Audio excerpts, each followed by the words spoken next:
এক সময় ছিল সবুজে ঘেরা শান্তিপূর্ণ এক জঙ্গল।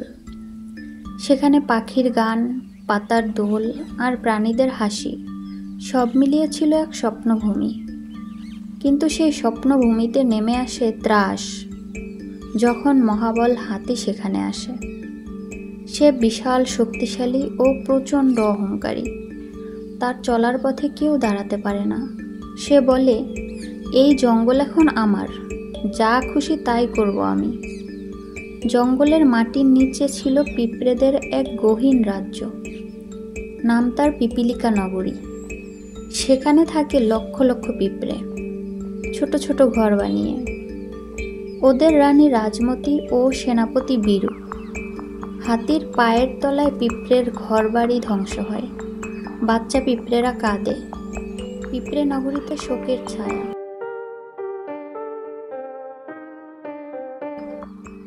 বীরু রাতে রানীর দরবারে দাঁড়িয়ে বলে, আমরা চুপ থাকলে কাল এই জঙ্গলে আমাদের অস্তিত্বই থাকবে না।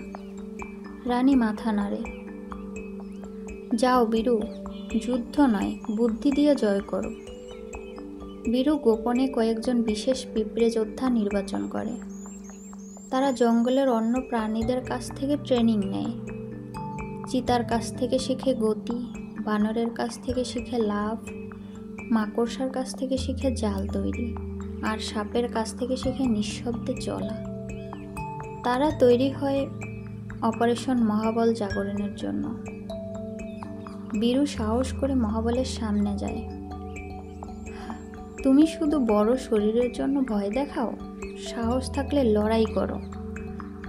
হাতি হেসে গর্জে ওঠে, পিঁপড়ে তুই আমার পায়ের নিচেই পড়ে থাকবি সারা জীবন। বীরু বলে, ঠিক আছে, দেখা হবে পূর্ণিমা রাতে। পূর্ণিমার রাতে জঙ্গল নিস্তব্ধ। হাতি ঘুমিয়ে পড়েছে, কিন্তু পিঁপড়ে বাহিনী অন্ধকারে উঠে আসে।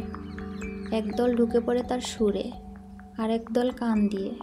কেউ গলা, কেউ পেটের ভাঁজে। মাকড়সার জাল দিয়ে হাতির চোখ ঢেকে দেওয়া হয়। বানরের মতো ঝাঁপিয়ে পড়ে তারা হাতির পিঠে। হাতি গর্জায়, লাফায়, গড়ায়, কিন্তু কিছুই কাজ হয় না। সে ভয় পায়। প্রথমবার সে বলে, দয়া করে থামো। বীরু তখন সুরে উঠে দাঁড়িয়ে বলে, আমরা তোমাকে শেষ করতে চাই না। আমরা চাই সম্মান, শান্তি আর ন্যায়। হাতি কাঁদে। সে বলে, আমি বুঝেছি, শ্রদ্ধা অর্জন করতে হয়, ভয় দেখিয়ে নয়।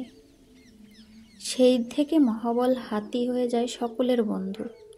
সে পিঁপড়েদের জন্য পানি বয়ে আনে, খাবার পৌঁছে দেয়। বনে ফিরে আসে হাসি, গান আর মিলনের আলো। বড্ড ভুল করে আমরা ভাবি শক্তিই সব কিছু, কিন্তু আসল শক্তি বুদ্ধি, সাহস আর একতায়।